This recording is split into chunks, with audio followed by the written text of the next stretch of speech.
Welcome to Sweet Dreams Storytelling, where we unwind, relax, and drift into dreamland. I'm your host, Mike, and I'm so glad you're joining me tonight. Let's get cozy and settle in. The story for this evening is our adaptation of a beautiful novel by William Morris, The Water of the Wondrous Isles. Chapter 1: The Girl by the Great River. In a land where the trees whispered old songs and the river flowed wide and deep, there was a cottage hidden at the edge of a vast forest. This was no ordinary forest, but one that seemed to hum with secrets. And the river, it shimmered like silver under the moonlight, and sometimes it whispered as if telling tales to those who cared to listen. In this quiet corner of the world lived a young girl named Bedtime. She had hair as dark as raven wings, and eyes the color of green leaves after rain. Her feet were bare in all seasons, and she moved through the woods like a breeze. Soft and silent, curious and kind. The animals did not run from her. The deer let her come near, and the birds sang sweeter when she passed. Even the trees seemed to lean a little closer when she walked by. But Bedtime was not free. She lived with an old woman known only as the mistress of the cottage. Some said she was a witch, for strange lights glowed from her windows at night, and her words carried power.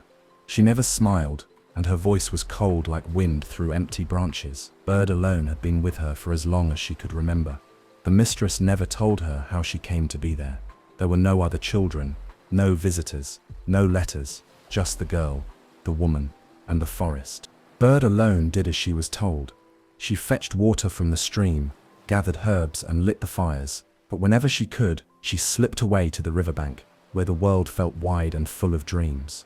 There she would lie on the grass, gaze up at the sky, and let her thoughts wander far beyond the treetops.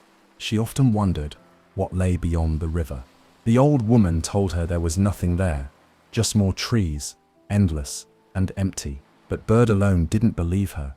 Sometimes, just as the sun kissed the horizon, she saw shapes on the water, shadows that danced like sails, far, far off. And once, just once, she thought she saw a white tower rising from an island that shimmered like a dream.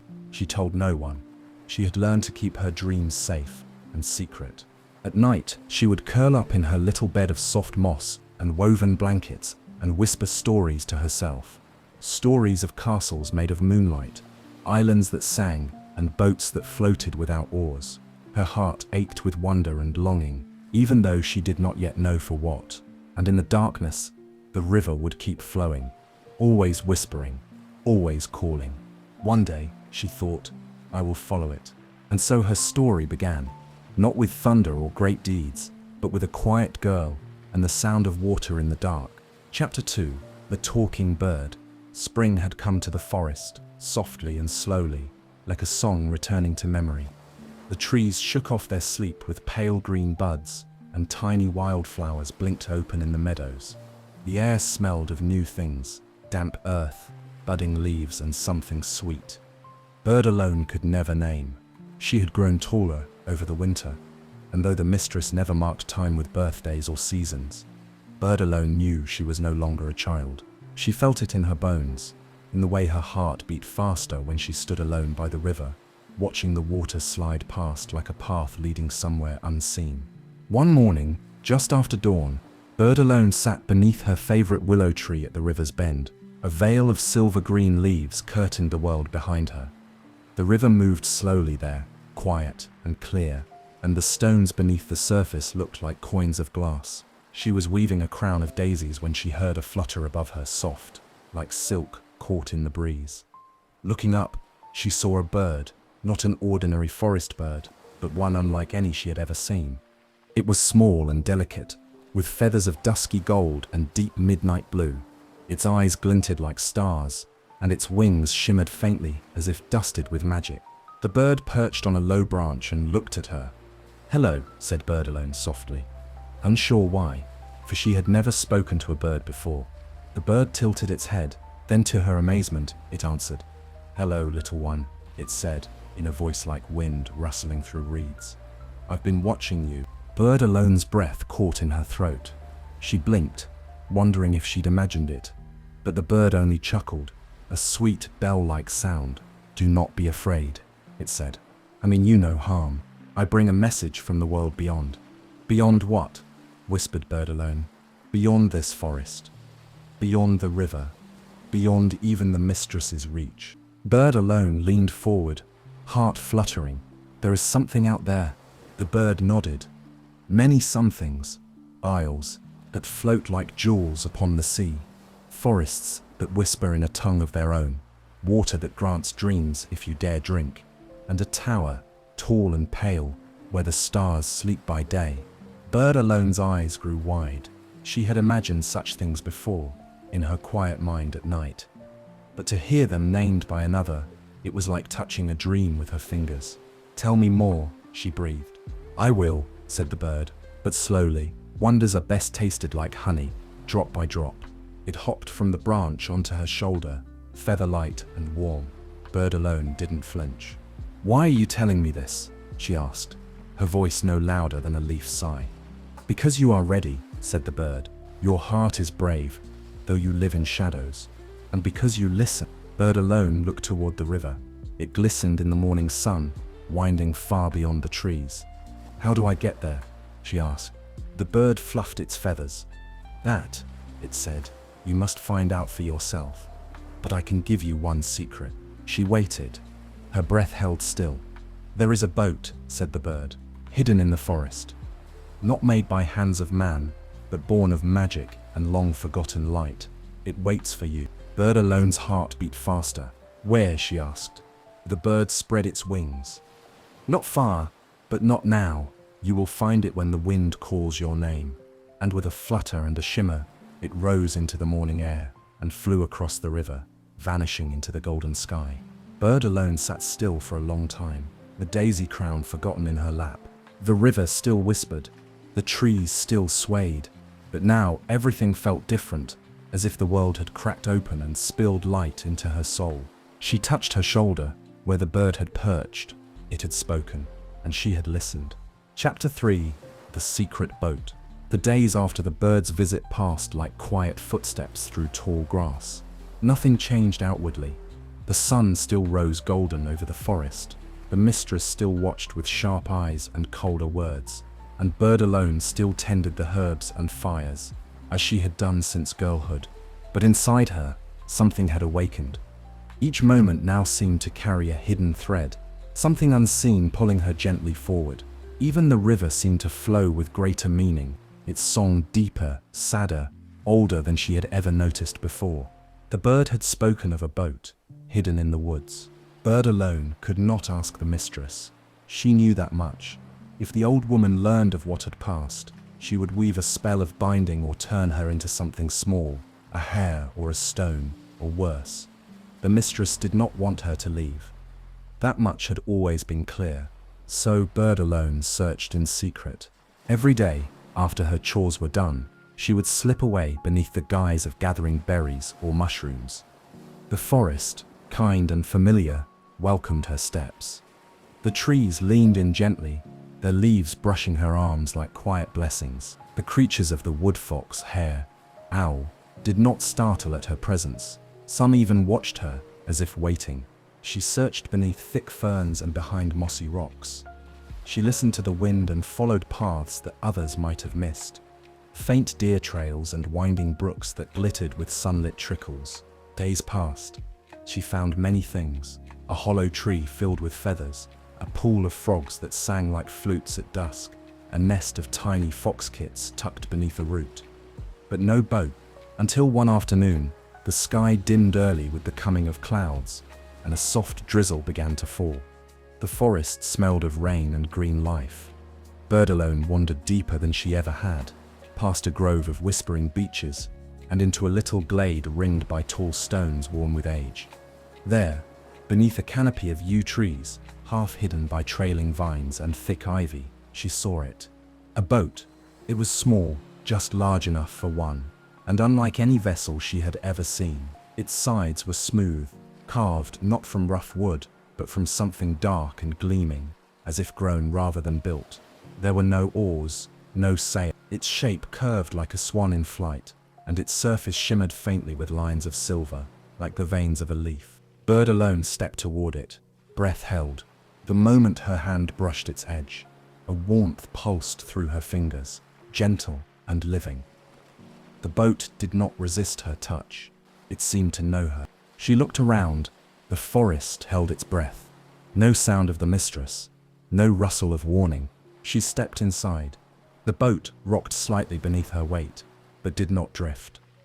It sat quietly among the ivy, nestled in a shallow hollow filled with leaves and earth, as if it had been sleeping there for 100 years.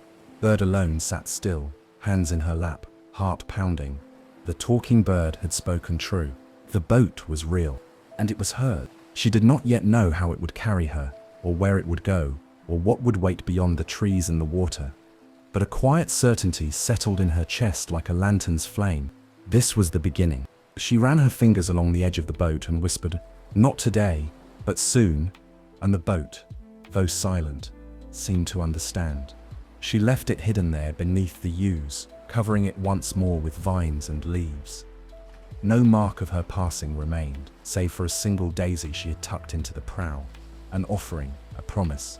That night, back in her little bed beneath the cottage roof, Bird alone stared up at the low wooden beams and dreamed of water and wind and a boat that waited with patience as deep as time. Chapter 4. A whisper in the wind. The days grew longer, spring tipped gently into summer, and the forest breathed with warmth. Flowers bloomed in wild profusion. Bluebells, foxglove, and golden gorse, and bees sang their low, lazy songs among the branches. Bird alone moved through it all, like a shadow of light, her bare feet brushing moss, and her thoughts always half across the water. She had not returned to the secret boat in many days. Not for fear, but for reverence. It was waiting, she knew, and would wait until the world told her it was time. But something had changed. Bird alone began to notice strange silences in the trees.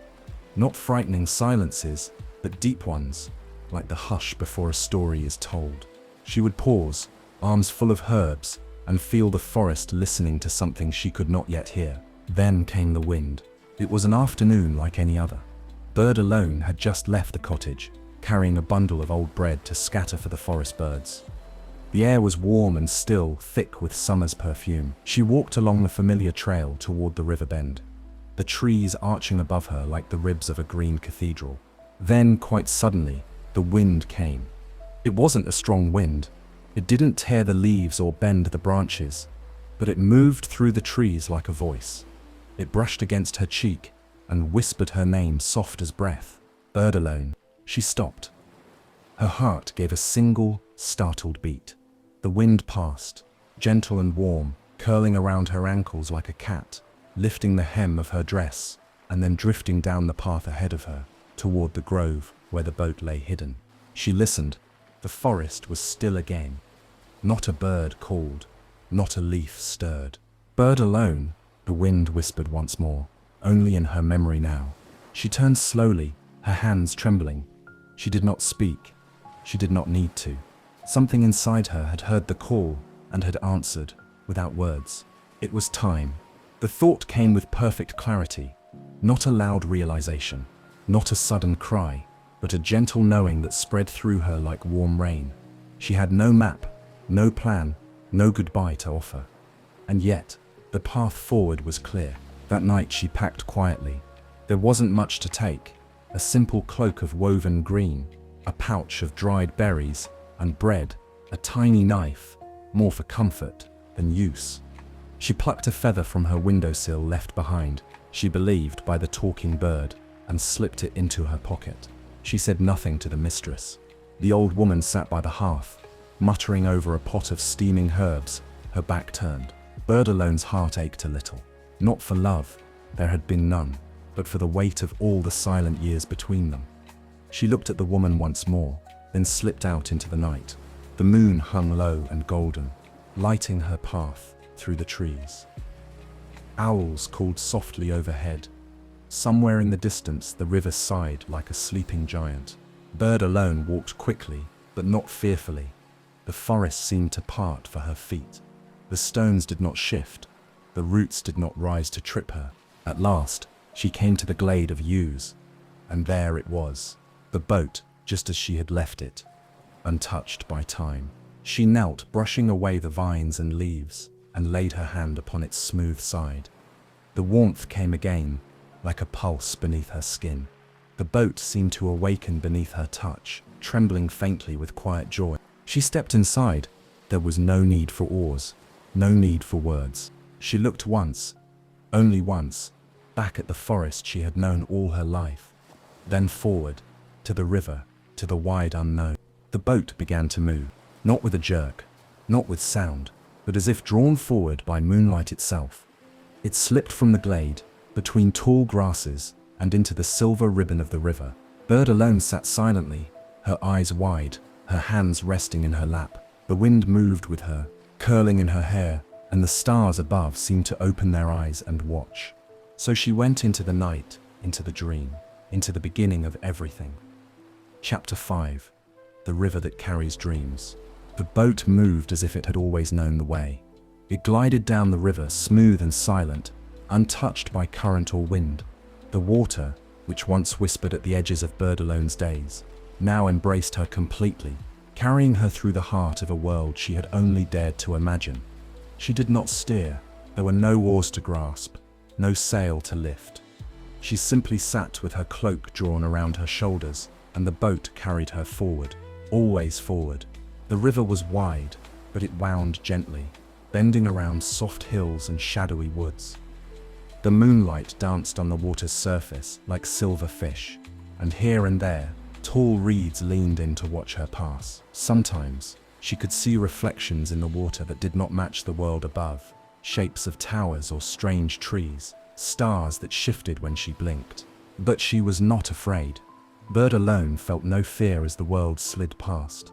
Only wonder, like a flame that burned very quietly in the center of her chest. Time softened. She could not say if it was hours or days that passed. There were moments when the sun rose pink and warm, spilling gold on the deck of her boat, and others when the stars wheeled silently overhead, bright and sharp. She slept only in little moments, lulled by the rhythm of the river, and woke with dreams still clinging to her like cobwebs of light. Once, she dreamed she stood on the water itself, barefoot, arms open to the wind, and the river whispered words she almost understood. Another time, she dreamed the talking bird returned, flying beside the boat in the moonlight.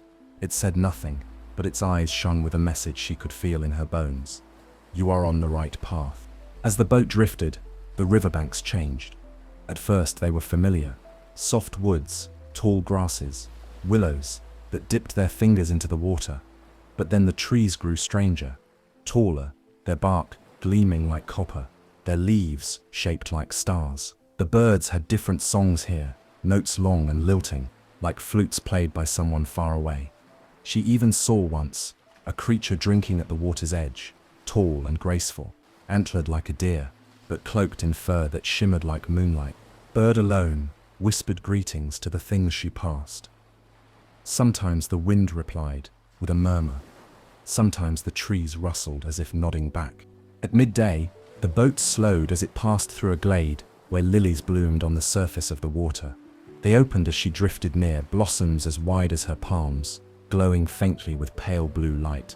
She leaned over and cupped one gently, letting its cool petals touch her skin. I will remember this, she whispered. Later still, the river narrowed, threading through tall cliffs. Moss clung to the stone walls, and mist rose from the water. The silence there was deep, so deep she could hear her own heartbeat, and the tiny lapping of water against the boat's sides. And there, in the hush, she heard it. A song. It was not a voice, exactly, but something like one. A melody that curled out of the mist, low and lovely, humming through her bones. It made her eyes well with tears for reasons she did not understand. The song seemed to say, "You have left behind the world you knew. You are crossing now into the land of stories. There is no map, no road back, only forward." Bird Alone pressed her hand to her heart. The song faded slowly, like mist in sunlight, but it left her changed. She did not know what was ahead, but she knew, more than ever, that she was meant to reach it. That evening, as the stars began to blink awake and the sky turned the color of deep violet, Bird Alone caught her first glimpse of something new. Far in the distance, Barely more than a shadow on the horizon rose the outline of an island. Not a dark shape of stone and cliff, but something gentler. Trees arched toward the sky like prayers, and lights flickered faintly, as if lanterns floated through its heart. Bird alone sat up straighter, her breath caught in her throat. The Wondrous Isles. The boat, sensing her hope, moved more swiftly now, the river widening like a path opening before her. She said nothing aloud, only placed a hand over the feather in her pocket, and let the quiet joy wash over her like sunlight. She was not there yet, not quite, but she was coming. Chapter 6. The First Isle. The Isle of the Young and Glad. The boat glided gently across the starlit waters, moving steadily toward the distant shape that had captured Bird Alone's gaze. As the night deepened, the island drew closer, no longer a shadow, but a shimmering silhouette bathed in silver moonlight. Bird Alone leaned forward, eyes wide. Her hands gripped the edge of the boat, but not from fear. It was wonder that held her now.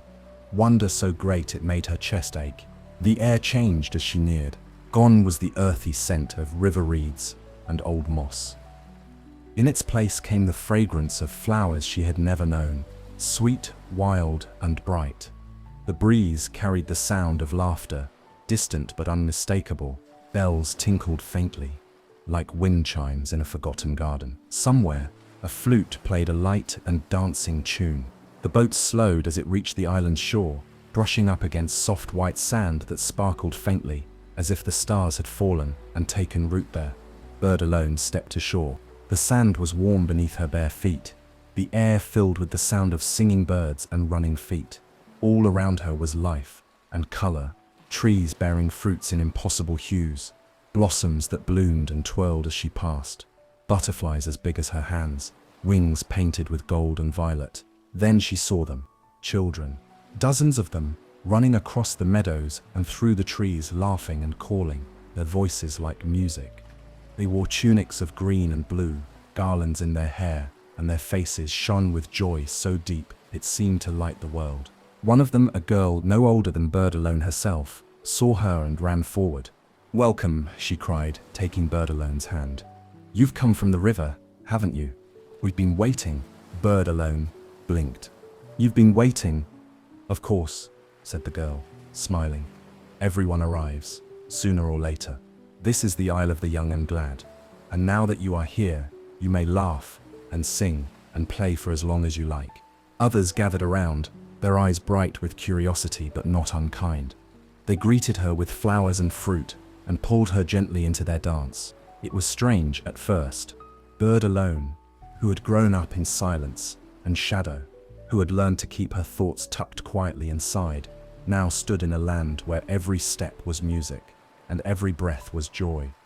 At first she moved carefully, shy in her strangeness, but the children's delight was infectious, and soon she found herself smiling, laughing even, as they led her through groves of singing trees and meadows of glowing grass. Time melted. Days passed, or perhaps only hours. There was no dawn or dusk here. The sky stayed soft and golden, as if it were always late afternoon. There was no hunger, no sadness, no pain. The children never aged.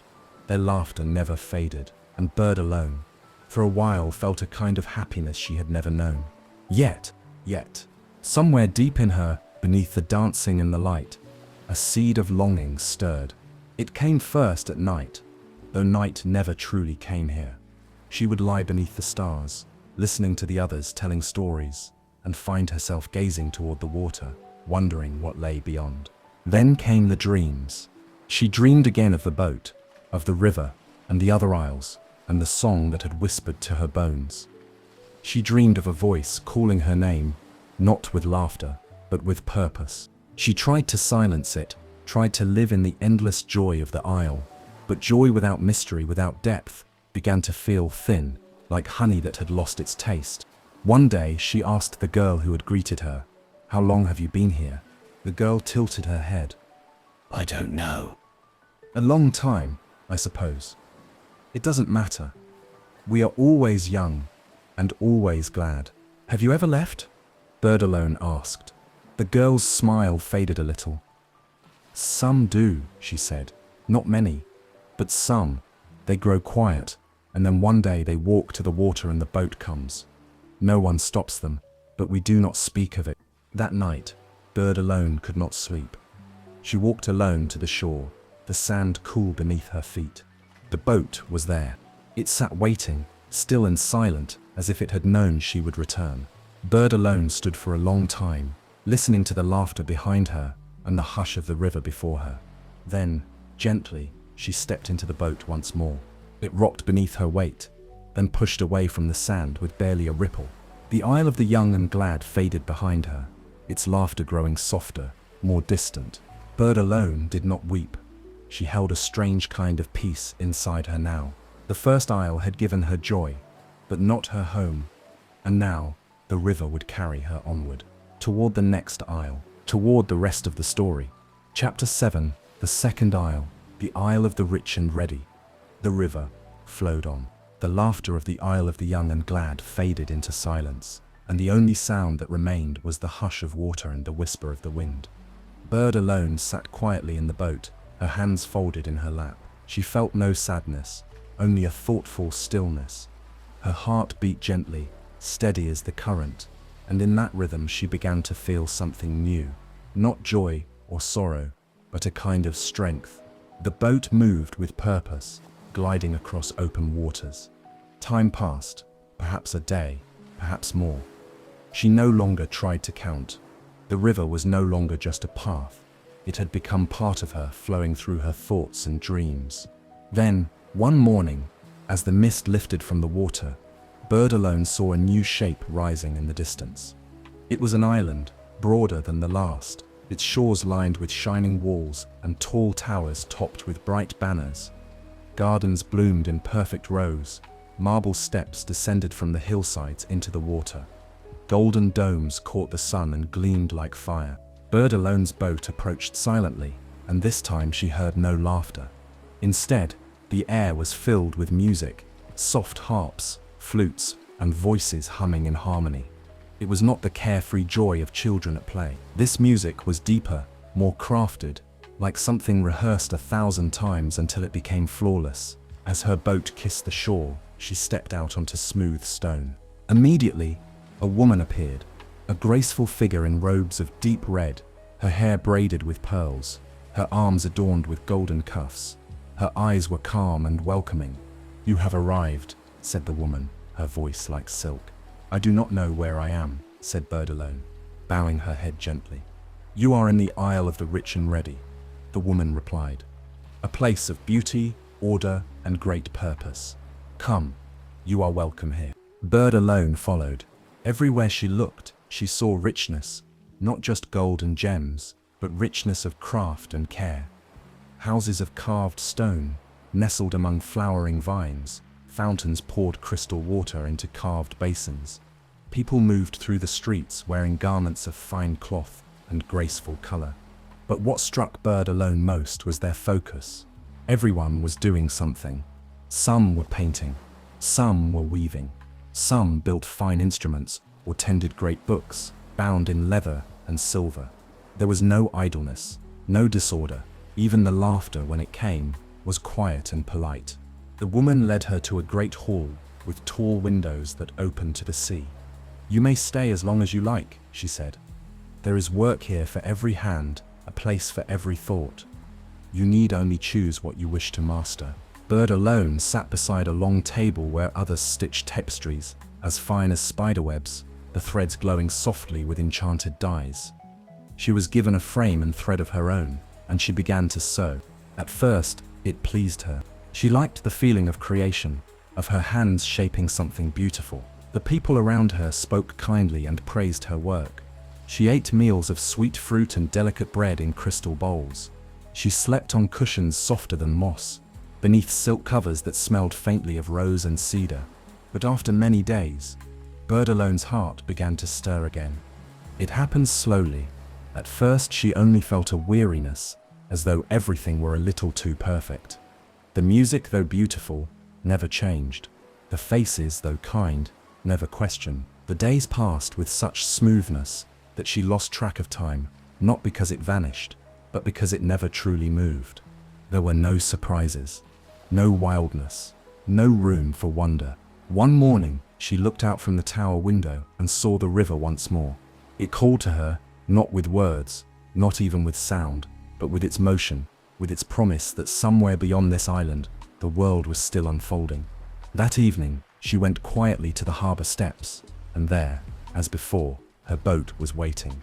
No one stopped her. The people of the Isle of the Rich and Ready only nodded, as if her leaving were part of the design, an expected moment in the pattern.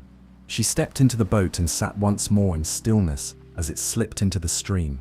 Behind her, the island faded into twilight. Ahead, the sky began to darken with stars.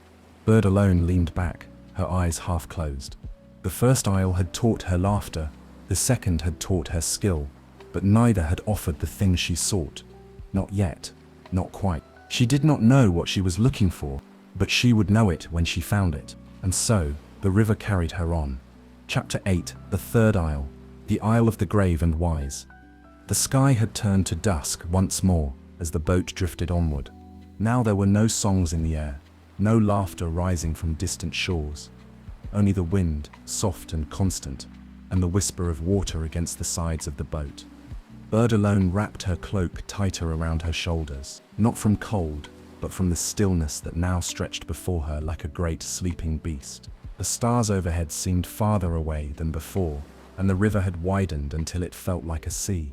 The moon, veiled by drifting clouds, cast a silver path across the water, and the boat followed it faithfully. Then she saw the next island.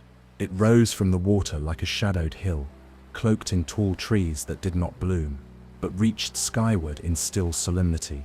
Their leaves were deep green, almost black, and their trunks were thick with age. There were no lanterns, no towers, no music to welcome her, only quiet.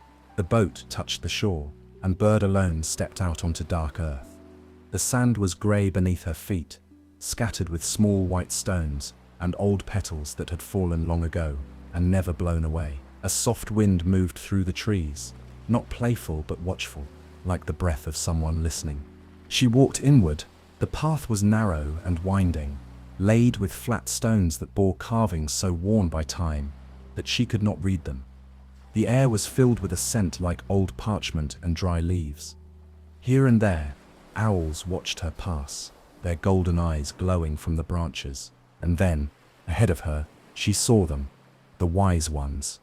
There were 3 of them, elders wrapped in dark robes, seated upon stones beneath a great tree whose branches arched like a cathedral roof.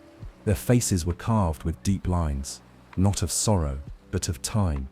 They said nothing at first, only looked at her as she approached. Bird alone bowed her head.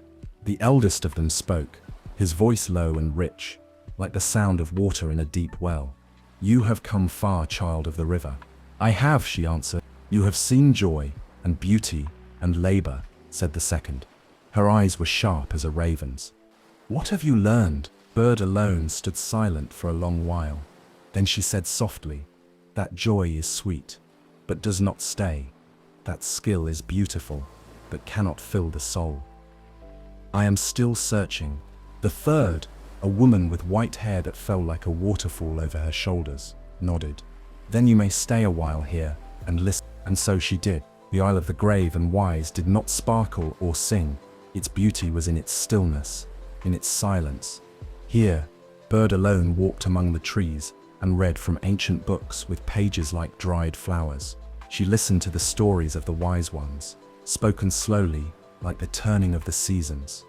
They told her of stars and stones, of the first rivers that carved the world, of love that lasted beyond lifetimes, and of sorrow that taught the deepest truths.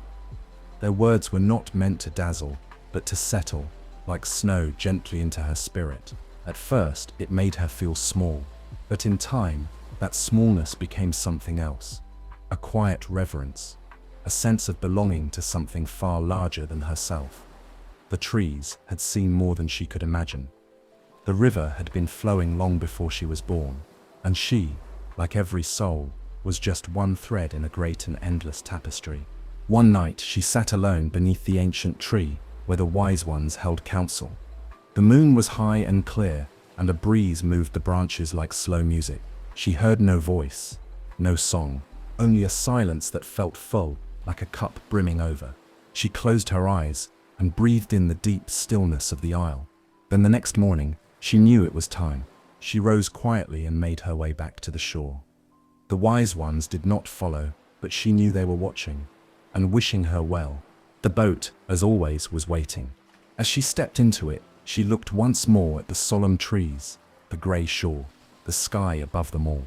She did not feel sorrow. The isle had not asked for joy, nor for thanks. It had only offered wisdom, and she had accepted it.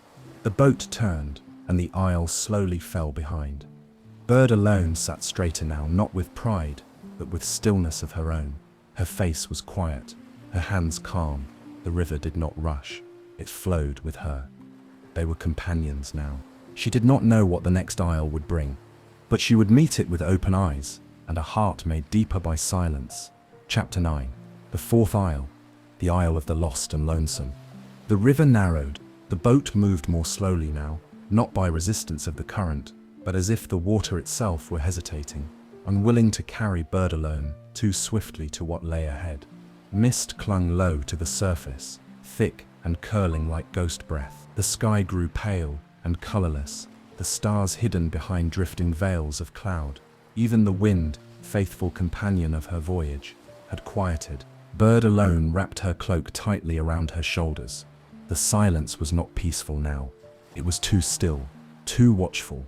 She felt it not in her ears, but in her bones, a stillness that had forgotten how to sing. She did not see the next isle until she was nearly upon it. There was no golden shore, no towers, no song, only a long stretch of stone and marsh, its edges tangled with crooked trees that leaned toward the water like weary arms. The boat scraped softly against the shore, and Bird alone stepped out with cautious feet. The ground was soft beneath her steps, and her footprints filled with dark water almost as soon as she moved on. The air was heavy here, not foul but damp and hushed, as though the island itself were holding its breath. She walked slowly, eyes open. No one came to greet her. There were no voices, no music, no warmth, only the occasional rustle of wind through dry reeds and the soft echo of her own footfalls. She wandered among the twisted trees and broken stones, and everywhere she looked, there were signs of what had once been. Here, a stone bench cracked in two. There, the outline of a garden path, overgrown with thorn and ivy. The crumbled remains of a cottage. The outline of a gate with no wall left to guard. Bird alone felt as though she walked through the bones of forgotten dreams. She whispered to herself, "What is this place?" And a voice answered, low, faint, close, "The Isle of the Lost and Lonesome." Bird alone turned, heart fluttering, but saw no one. Then out of the mist a figure stepped forward, a woman. Her face was pale, her eyes wide with sorrow that seemed etched in every line. Her dress was tattered lace, once beautiful but faded by time.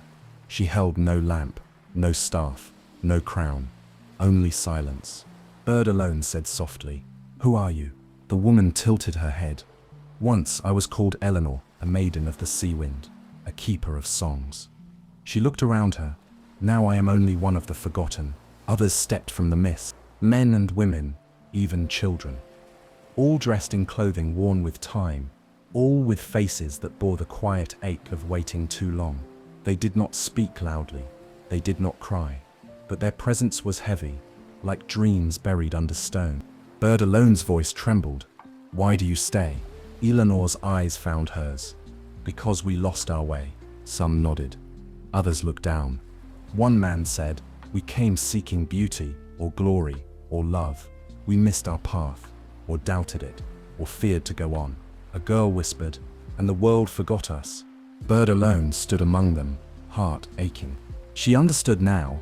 This was the isle of those who began the journey, but never finished it, who once stepped into boats like hers, hearts full of longing, but were caught here in stillness, unable or unwilling to go on. And yet, they were not cruel, only quiet, only lonely. Bird alone said gently, "Why do you not leave?" Some turned away. Eleanor alone held her gaze. "Because we cannot remember how to hope, or we fear what lies ahead." Bird alone placed a hand over her heart. I do not know what lies ahead, she said, but I must go. Even if it is sorrow, even if it is joy, I cannot stay where nothing changes. Eleanor stepped closer and pressed something into Bird Alone's hand. It was a small, smooth stone. Etched upon it, in tiny curling lines, was a star. For remembering, said Eleanor. Bird Alone looked at it, then at the pale faces watching her. Come with me, she said. You don't have to stay. But they only smiled. Gent. Not yet, said Eleanor. But thank you for asking. Bird Alone bowed her head. Then she turned and walked back toward the river, through the mist, along the fading path. The boat was waiting, always waiting. She stepped in. The mist swirled behind her, swallowing the isle once more. And as the boat pushed forward, she felt the sadness settle in her, not heavy, but real. She held the stone in her palm and whispered to the wind, I will not forget them. The river moved on, and so did she. Chapter 10. The Fifth Isle. The Isle of the Lovers that might have been. The river was darker now, not with danger, but with a kind of quiet, lingering sadness, like twilight that never quite turned to night.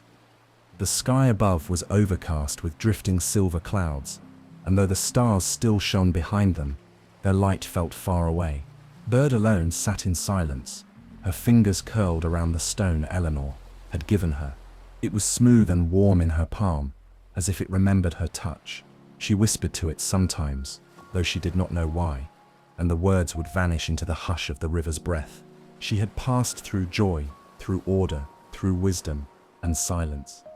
She had seen those who had stopped, and those who had never quite begun. Now, as the mist lifted again, she saw a new island ahead. This one glowed with a strange dusky light, as though lit by a sun that was always setting, always golden. Tall grasses danced in slow waves across open meadows. Trees rose like dancers themselves, slender, swaying, leafed in copper and rose gold. The air smelled faintly of wild roses and smoke. The boat drifted to shore. Bird Alone stepped out, and for a moment, everything was still. Then came a voice. Low, sweet, familiar though she had never heard it before. You've come, it said. She turned. A man stood there, no older than herself. His eyes were dark and deep, and they held in them a look Bird Alone had seen before, but never directed at her. It was the look of someone who had waited a long, long time. His clothes were simple, soft linen, a green tunic, boots worn from walking, and when he smiled it was like the moment just before a tear falls, not sad, but unbearably tender. I don't know you, said Bird Alone, though her voice shook. You might have, said the man, in another time, another story. Bird Alone's heart fluttered, but she stood still. What is this place? He looked around. This is the Isle of the Lovers that might have been. And as he spoke, she saw them, couples, walking hand in hand, beneath trees. Others sitting quietly on mossy banks, heads leaned close together. None were loud, none were laughing, but all were wrapped in a silence that shimmered, like heat above water. Their eyes met in ways that spoke of poems never written, of kisses never given, of choices never made. Some were familiar, a few, hauntingly so. Bird Alone felt it suddenly, like a ripple through the fabric of the isle, that this was a place made not of what was, but of what could have been, the path not chosen, the word not spoken, the glance not returned. And as she walked deeper into the soft golden light, more people approached her, faces half known, almost dreamed. One bore the look of a boy from her forest, long ago, whom she had once seen gathering firewood across the stream. Another was a girl with eyes full of courage, who might have been a sister or a friend, had fate drawn her another way. Each one greeted her gently, kindly, as if she had already lived 1,000 lives with them. But none stayed. They passed her like echoes, smiling with longing, vanishing with grace. And always, the man in green walked beside her. Bird Alone asked at last, why do they come here? To remember, he said, to feel what might have been. This place holds all the love that never came true, but was still real in the heart. She looked at him. Were you ever meant for me? His smile deepened, sad and lovely, all at once. I might have been, he said, in a different telling of the tale, in a world where you stayed by the river or turned left instead of right. We might have loved, or we might have passed each other and never known. But here, on this isle, all those almost remain. Bird Alone's chest ached. And then what?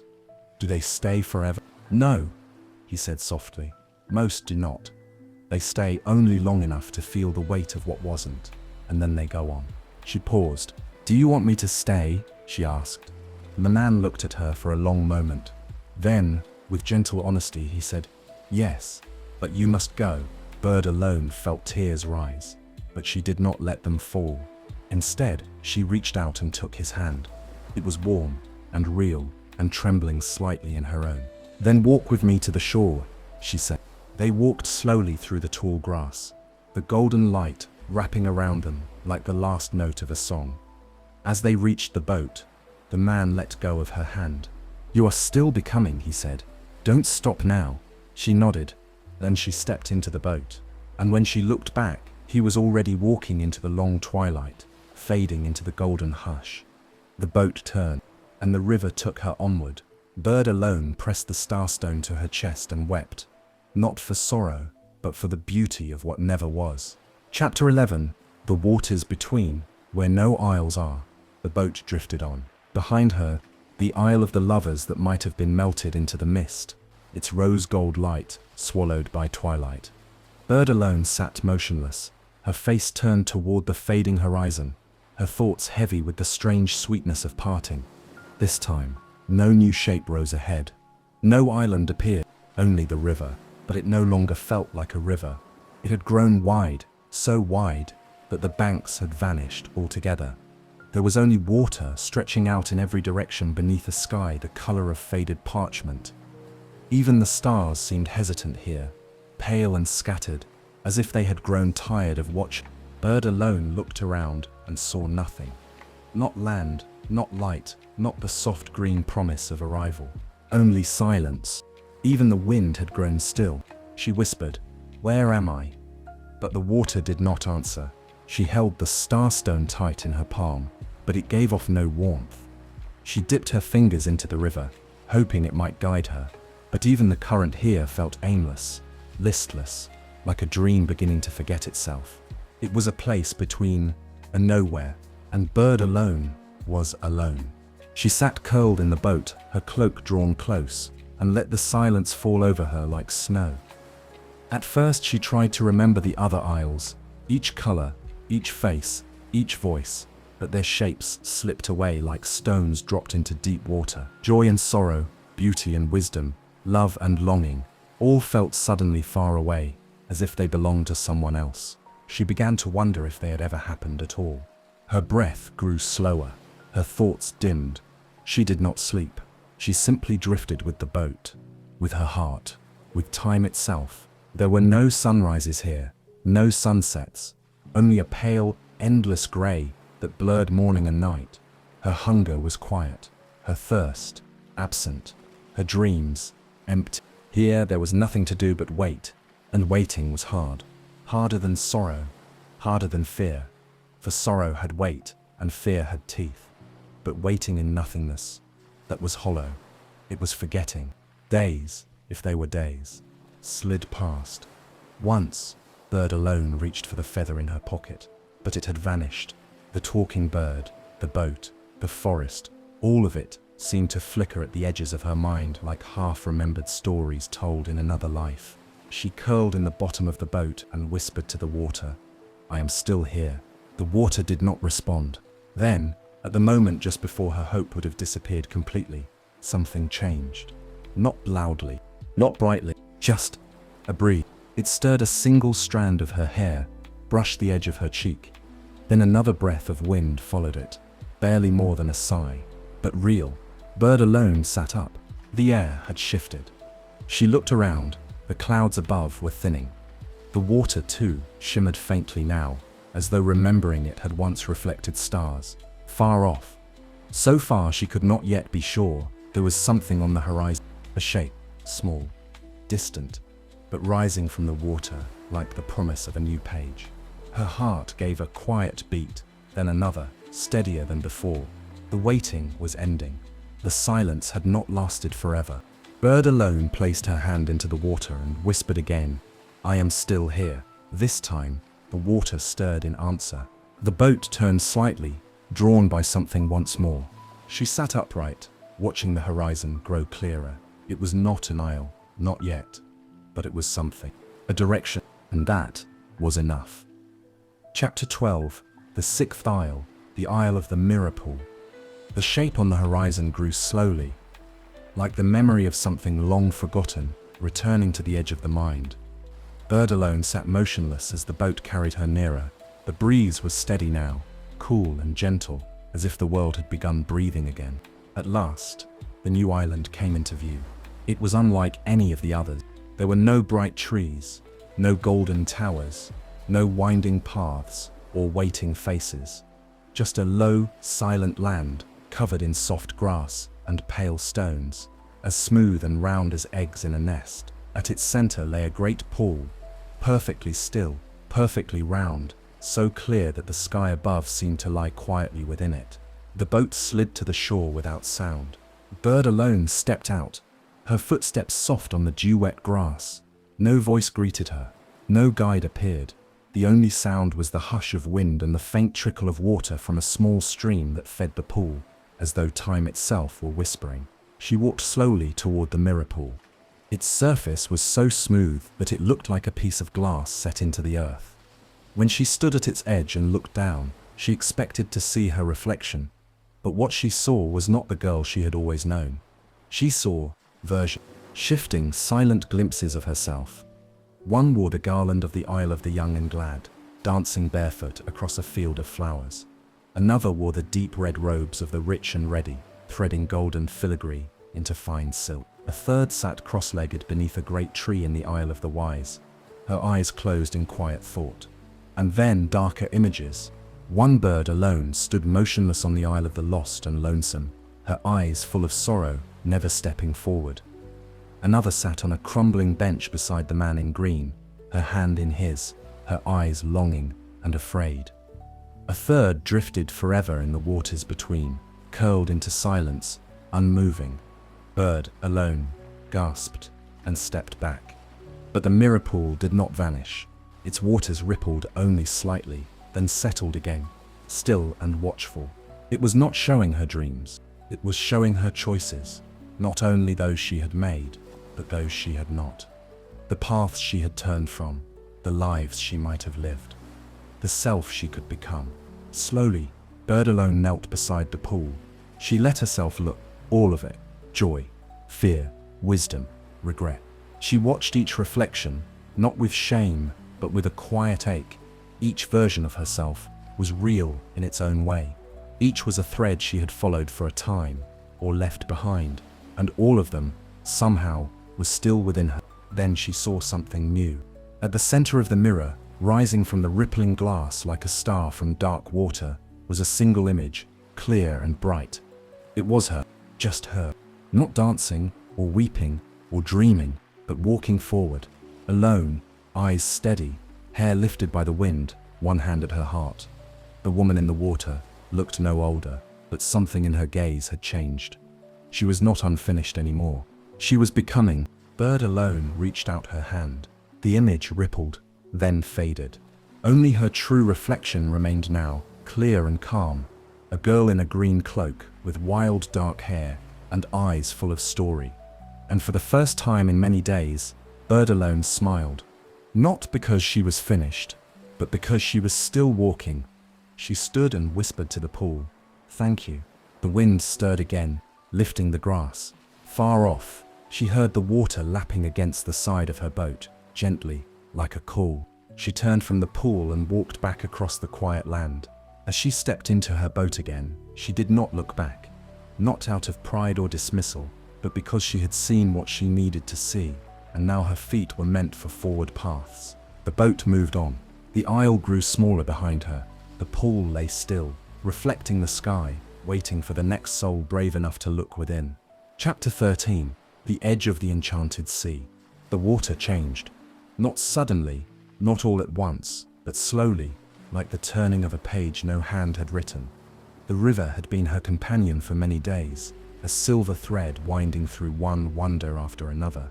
But now, it began to widen into something vast, so vast that it no longer felt like a river at all.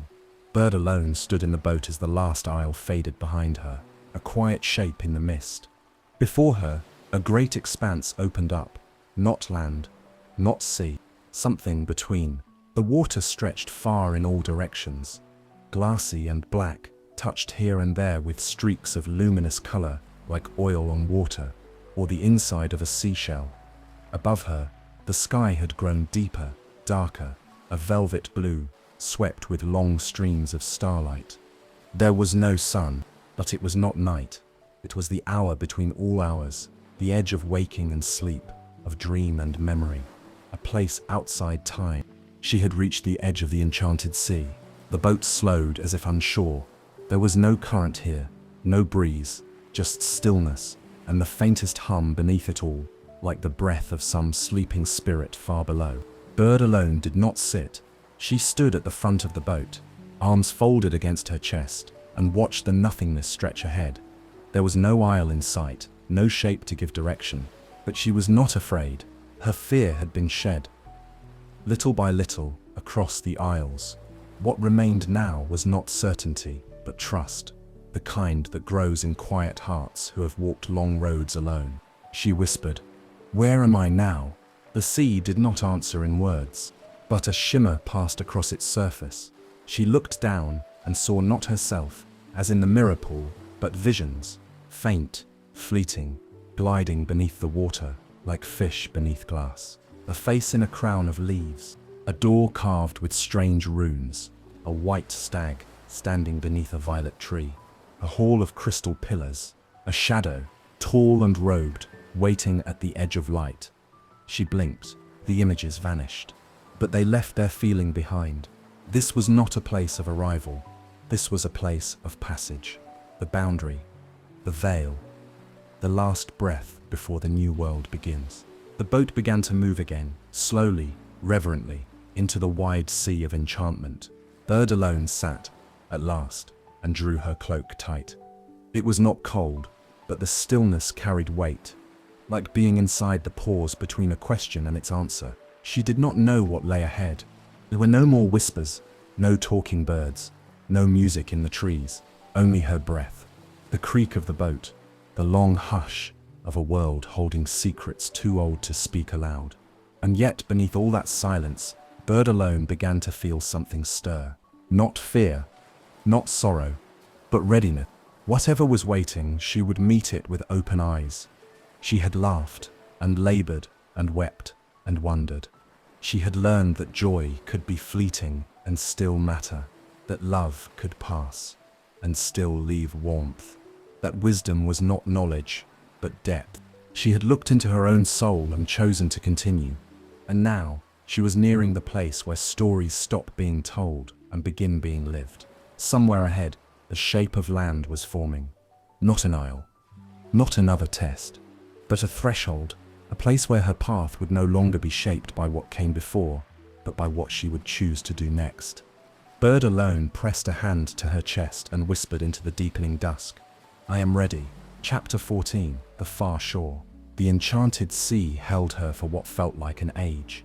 The boat moved without sound, without touch. The horizon had ceased to change, but Bird alone's heart told her something was drawing near, not with speed, but with certainty. Then, one morning, if morning it was, the color of the sea began to change. A pale gold light crept across the sky, not from a sun she could see, but from the very air itself. The water beneath the boat began to shimmer, not with enchantment, but with clarity. The iridescent colors faded, the stillness softened, and there it was, the far shore. It rose not like a mountain or a tower, but like the unfolding of a page, gently, slowly, a land of tall trees and quiet meadows. Mist drifted low over the hills, and in the distance, a single white spire pierced the sky, slender and waiting. It was not like the other isles. It was not a test. It was not a dream. It was simply there. Bird alone felt it in her bones before her eyes, truly believed it. This was no longer a place on the river of wonders. This was the land beyond them. The land that waited for the traveler who had passed through longing, through beauty, through sorrow and stillness and self. This was where her story would become her own. The boat touched shore. There was no figure waiting, no voice calling, only the quiet hush of a world that expected nothing but offered everything. Bird alone stepped ashore, her bare feet pressing into the grass. It was soft and real, smelling of time and rain. She stood still, not because she was afraid, but because the weight of the moment was holy. She had made it. The forest ahead was deep, with shadows, but the light within it was gentle. There were no twisted paths, no hidden thorns. The trees parted for her, not by magic, but by grace. As she walked, she saw signs of life. A bird nesting in the crook of a willow. A young stag grazing in a clearing, unafraid. A stream trickling over smooth stones, humming quietly to itself. Everything here was alive, but nothing demanded her attention. Nothing asked her to prove herself. It was as though the land recognized her, not as a stranger, not as a pilgrim, but as someone who had been long expected, someone who had walked far enough to shed the stories others had written for her. She followed the stream, her hand trailing in its cool water, and there, at the edge of the wood, stood a house. Not a palace, not a ruin. A house of stone and wood and light. Its windows were open. A breeze stirred the white curtains. Smoke rose from the chimney, sweet with the scent of rosemary and bread. It looked like a place where someone lived and loved and remembered. She approached the door. It was slightly ajar. She stepped inside. The space within was quiet and warm. Shelves lined the walls. Books, feathers, stones, worn tools, bowls of herbs. A table stood beneath the window. Sunlight pooled across its surface. A bed of woven blankets waited in the corner. No one was there, and yet it felt like home. On the table lay a bundle of soft cloth tied with green string. Bird alone opened it. Inside were three things: a cloak of deep blue, woven with stars, a plain silver ring, and a folded scrap of parchment that read, in careful hand, "You have arrived. What you do now is yours alone." Bird alone smiled. Not with triumph, not with relief, but with understanding. She was not finished, but she was no longer wandering. This land, the far shore, was not the end of her story. It was where her own story could begin. She stepped outside again, wrapped the starry cloak around her shoulders, slipped the ring onto her finger, and looked toward the hills beyond the house. Somewhere there, perhaps, waited friends, or mysteries, or a love not lost in might-have-beens, or maybe nothing at all, except the life she would shape, day by day, with her own hands. The wind rose, warm and steady. Bird alone smiled into it, and walked forward into the world she had reached, and the one she was ready to create. Chapter 15. The Hall of Forgotten Names. Bird alone rose early. The light on the far shore was always soft, always new. It filled the sky without glare, like sunlight in a dream that never quite ends, and never quite fades. When she stepped outside her little house, the grass sparkled with dew, and birds greeted her with songs that seemed older than speech. But this morning felt different. The wind was still. The forest, though full of birdsong, carried a hush beneath the music, a kind of expectation. Bird alone stood for a long time beneath the tree just beyond her door, hand pressed to the trunk, eyes on the hill. Then she saw it. A path. She had walked this land already, for days or weeks. She could no longer tell, but never had she noticed this path. It was narrow, mossy, barely there, but it wound between two tall stones that seemed to lean toward one another like watchful sentinels. She followed. The air changed as she walked, not in temperature, but in texture. It became denser, richer, like breath held in an old cathedral. The trees grew taller here, their trunks straight as pillars, their roots laced with violet flowers that glowed faintly even in the morning light. And then she saw the doorway. It stood alone, at the end of the path. An arch of ancient stone, carved with curling lines and unfamiliar letters. It was open, not a door, but a threshold. She stepped through. The light dimmed, and a long hall opened before her, deep and silent. The walls were built from black stone veined with silver. The air was cool, unmoving. Her footsteps echoed, and lining the walls were names, thousands of them, carved into the stone in tiny, careful script.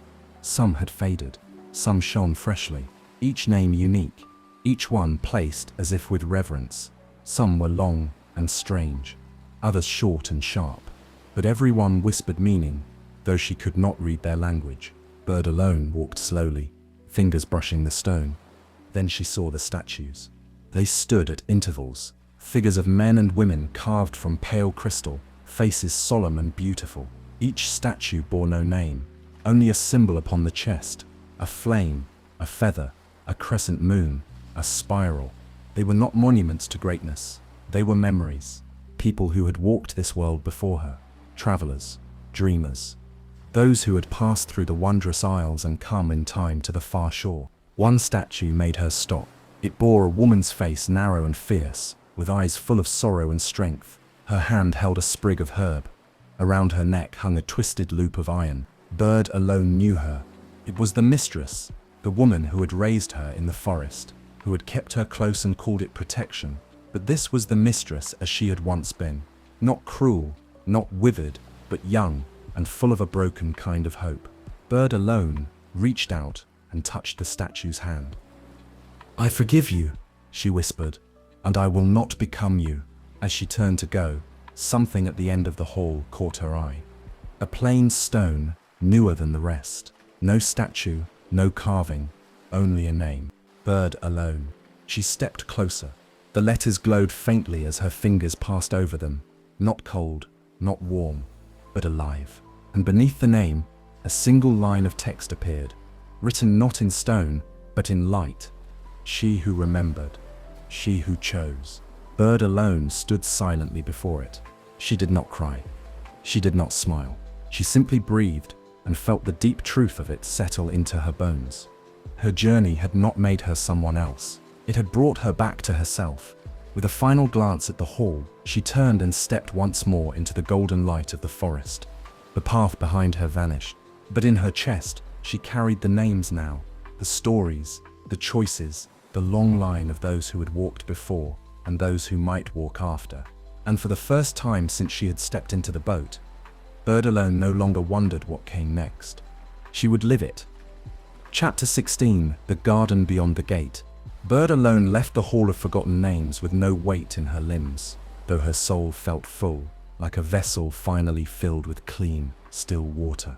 The forest around her welcomed her return with the hush of wind in the high branches, the gentle rustle of leaves greeting her steps. There were no signposts, no map, yet her feet moved as if they remembered a path her mind had never known. She walked not to arrive, but simply to go. It was mid-morning, or what passed for it on the far shore, when she saw the gate. It stood alone, freestanding, in the middle of a meadow. No fence, no wall, just the gate, an arch of woven vines, branches twisted together into a frame. Flowers bloomed along it, soft white blossoms, petals edged in pale gold. They opened as she approached, turning their faces toward her, like friends rising from slumber. Bird alone paused. There was nothing imposing about the gate, and yet it held a kind of gravity, a feeling of invitation and boundary both. Beyond it lay something more, not magical, not fearful, but deeply real. She stepped through, and found herself in a garden, not one carved with formal symmetry, not overly tended, but a place where nature and intention met in harmony. Trees bore fruit without demand. Herbs grew in long curving beds. Flowers of every hue bent gently in the breeze. A stream ran through it, clear and laughing, and little wooden bridges arched over it here and there, made by careful hands. She walked in silence. Birds flitted from branch to branch. A cat with silver fur watched her from a sun-warmed rock, eyes half closed. Bees hummed lazily through the air. She passed by a grove of plum trees, their fruit hanging heavy and sweet, and found herself beside a long stone bench wrapped in climbing jasmine. And then she was not alone. A voice, soft and sure, spoke behind her. "You've come far." She turned. A woman stood there, barefoot in the grass, hair streaked with grey but eyes lit with quiet flame. Her face bore laugh lines and crow's feet and a deep calm that Bird alone recognized immediately, not as something she knew, but as something she had longed for. "I have," Bird alone said. The woman nodded. "You look like someone who has seen beauty and let it go. That is rarer than it sounds." Bird alone smiled. "I've seen many things. Some I held, some I passed by." The woman gestured for her to sit, and they did, side by side, under the climbing jasmine. For a long time, they said nothing. The sun moved. The stream whispered. A breeze carried the scent of mint and lavender. Then the woman spoke again. "This place, the garden, it isn't a reward." Bird alone nodded. "I didn't expect one." "It's not the end, either," the woman said. "It's a place to live, to do work that isn't for proving or pleasing, to grow things, to learn, slowly, to rest when you need rest, and rise when you have something to give." Bird alone looked out across the garden. It was beautiful, but in a different way than the aisles. Less enchanted, more "I think," she said, "this is what I wanted all along." The woman smiled. Then it was never far. Bird alone felt her eyes sting, not with sorrow, but with relief, with the slow dissolving of a long, long hunger. "Will I be alone here?" she asked quietly. "No," said the woman, "but you'll also never be crowded. Others will come when they're ready.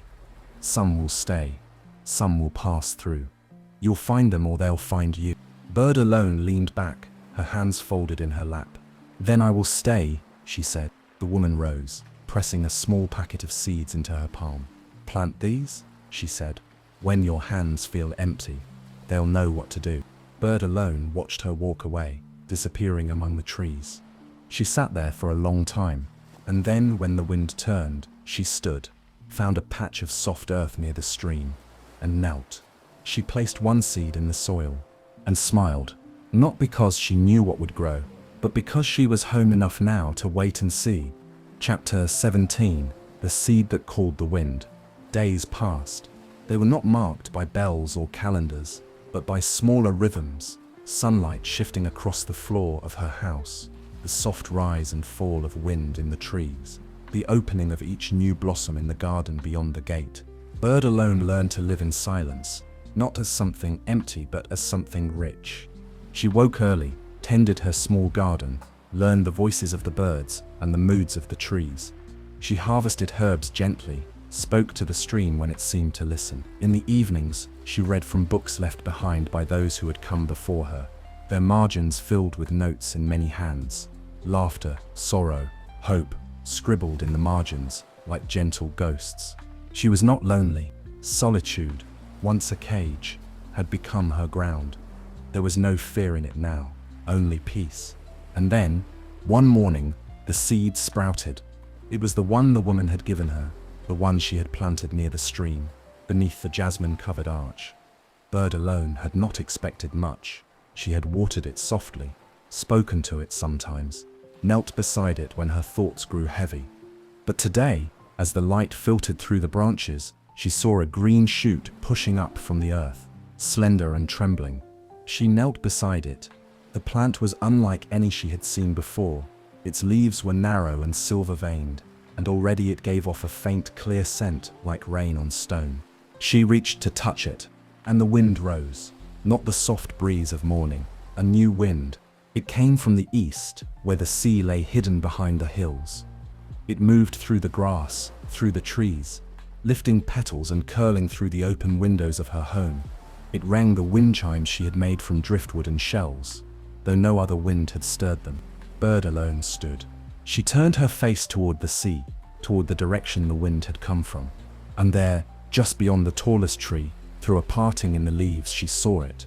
A sail, white, small, unmistakable, a boat, crossing the waters. Someone was coming. The wind tugged at her hair, her cloak, as if nudging her forward. But Bird alone did not run. She simply breathed deeply and steadily, and let herself feel everything at once. The calm she had made, the ache she had forgotten, the thrill of the unknown.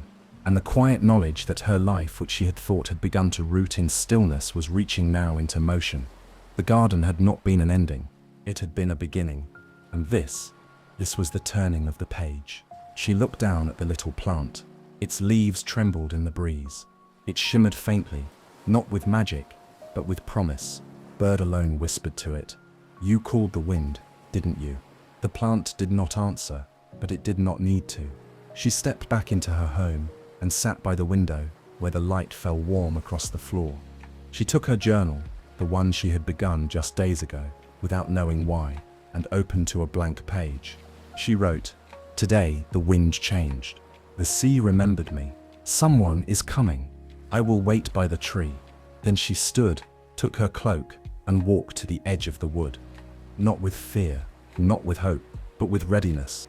And as the boat drew slowly nearer on the distant shore, Bird alone stood beneath the jasmine arch, her hands open, her heart steady, and the garden behind her still in bloom. Chapter 18. The One Who Came. Bird alone waited beneath the jasmine arch, the petals stirring softly above her.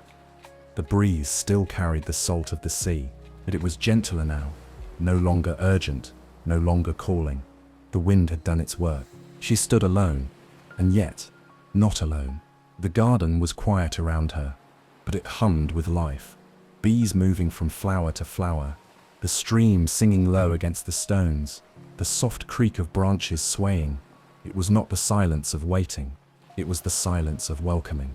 And then, at last, he appeared, not with trumpet, nor thunder, not with golden light, or a song to shake the hills. Just a man, a traveler. He stepped between the trees, into the garden's edge. His clothes were plain, a dark tunic belted at the waist, boots worn from many roads. His hair was wind-tossed. He carried no sword, only a satchel over one shoulder and a look in his eyes that made Bird alone's breath catch, because it mirrored her own. It was the look of someone who had wandered long, seen too much, hoped carefully. Someone who had left behind 1,000 maybes and dared to arrive fully here. He paused. She did not move forward. She did not call out, but she smiled.